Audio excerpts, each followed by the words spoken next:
Dzina la Atate ndi la Mwana ndi la Mzimu Woyera. Amen. Mulungu wanga bwerani mudzandithandize. Ulemu ukhale kwa Atate ndi kwa Mwana ndi kwa Mzimu Woyera, monga panali poyamba, tsopano ndi masiku onse ndi pa nthawi zosatha. Amen.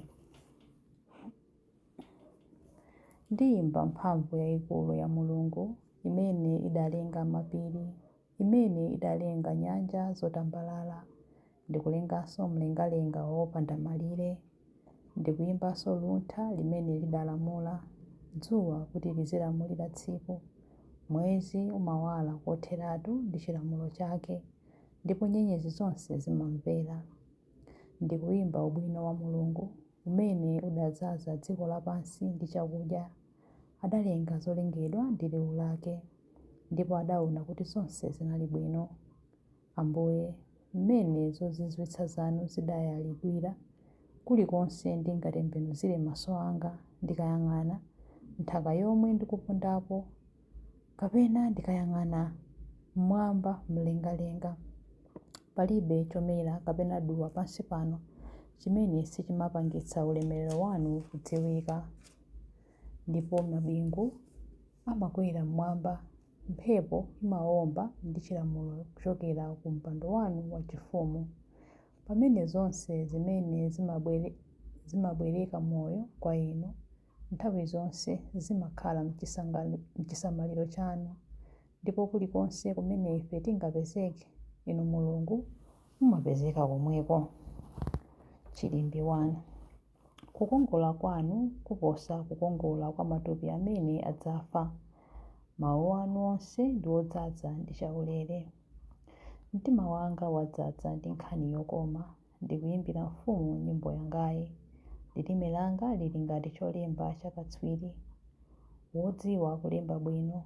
Inu ndinu wokongola kwambiri kuposa anzanu ena onse. Pakamwa panu pamatulutsa zokoma zokhazokha. N'chifukwa chake Mulungu wakudalitsani mpaka muyaya. Inu ngwazi yolimba mtima, mangirirani lupanga lanu muchiuno.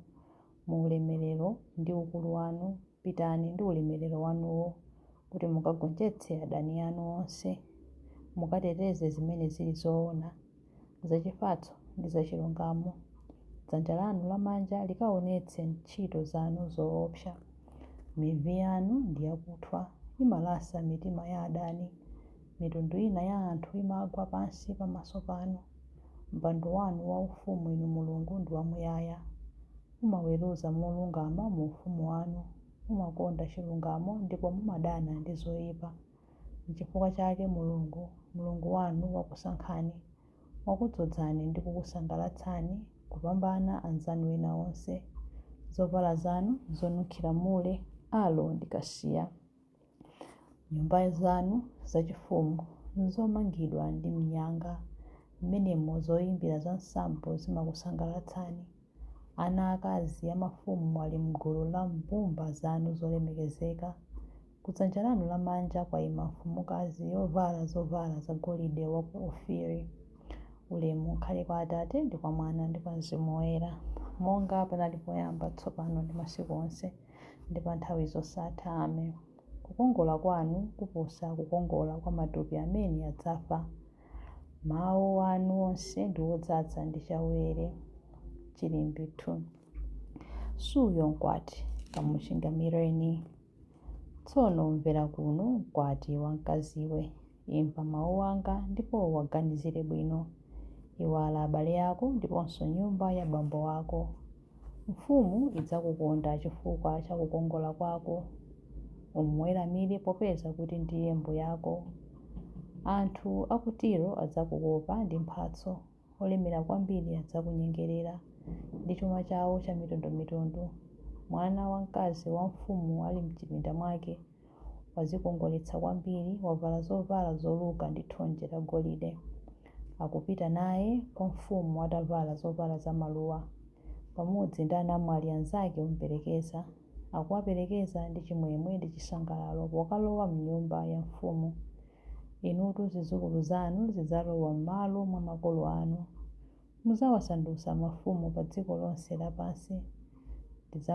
ndidzamveketsa mbiri ku mibado yonse. Chifukwa chake mitundu ya anthu idzakutamandani mpaka muyaya. Ulemu ukhale kwa Atate ndi kwa Mwana ndi kwa Mzimu Woyera, monga panali poyamba, tsopano ndi masiku onse, ndi pa nthawi zosatha. Amen. Suyo mkwati kamuchingamireni. Chilimbi 3. Mulungu adafuna kubweretsa zonse pamodzi mwa Yesu Khristu, nthawi yake itakwana.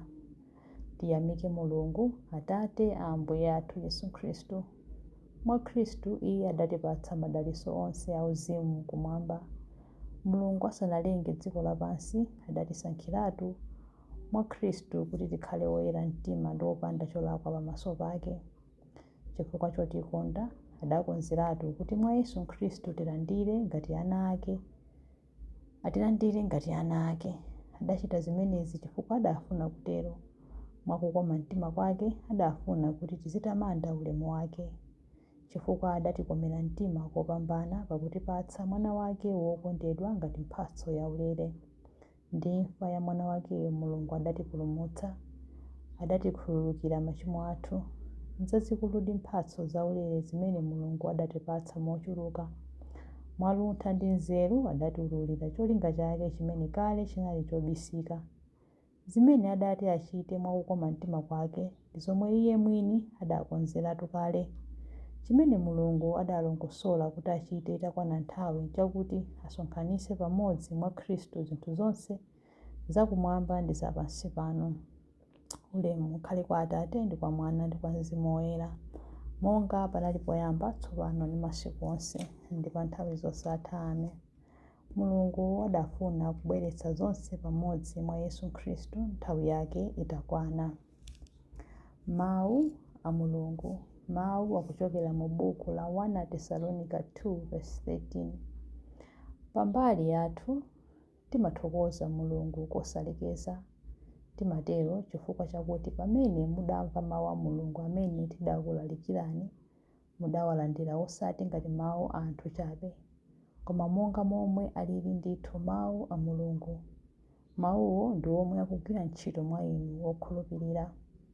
Mawu a Ambuye. Tithokoze Mulungu. Chiyankho. Landirani pemphero langa Ambuye lofika kwa inu. Landirani pemphero langa Ambuye lofika kwa inu. Monga lubani loyaka pamaso panu lofika kwa inu. Ulemu ukhale kwa Atate ndi kwa Mwana ndi kwa Mzimu Woyera. Landirani pemphero langa Ambuye lofika kwa inu. Chilimbi cha nyimbo ya Amayi Mariya. Mtima wanga udzalalika ulemu wa Ambuye nthawi zonse. Mtima wanga ukutamanda Ambuye, ndipo mzimu wanga ukukondwera mwa Mulungu mpulumutsi wanga, popeza kuti wayang'ana kutsika kwa mtumiki wake. Ndithu kuyambira tsopano anthu a mibado yonse adzanditcha wodala. Iye amene ali wamphamvu wandichitira zazikulu, ndipo dzina lake ndiloyera. Amawachitira chifundo anthu a mibado ndi mibado amene amamulemekeza. Wachita zamphamvu ndi dzanja lake. Wabalalisa anthu a mtima wonyada. Mafumu amphamvu wawatsitsa pa mipando yawo yachifumu. Anthu wamba nkuwakweza. Anthu anjala wawakhutitsa ndi zabwino. Anthu olemera nkuwabweza osawapatsa kanthu. Mudzathandiza anthu ake a Israeli pokumbukira chifundo chake. Izi ndi zomwe adalonjeza kuti adzawachitira makolo athu akale aja, Abrahamu ndi zidzukulu zake mpaka muyaya. Ulemu ukhale kwa Atate ndi kwa Mwana ndi kwa Mzimu Woyera, monga panali poyamba, tsopano ndi masiku onse, ndi pa nthawi zosatha. Amen. Mtima wanga udzalalika ulemu wa Ambuye nthawi zonse. Mapemphero. Tiyeni tiyamike Yesu Khristu amene amakonda ndi kusamalira mpingo wake. Ndi chikhulupiriro tiyeni tinene kuti: Ambuye, yankhani mapemphero a anthu anu. Ambuye Yesu, chitani chotheka kuti anthu anu onse apulumuke ndipo afike pozindikira choona. Ambuye, yankhani mapemphero a anthu anu. Tetezani mtumiki wanu Papa Leo 14 ndi George Tambala episkopi wathu. Athandizeni Ambuye ndi mphamvu ndi chifundo chanu. Ambuye yankhani mapemphero a anthu anu.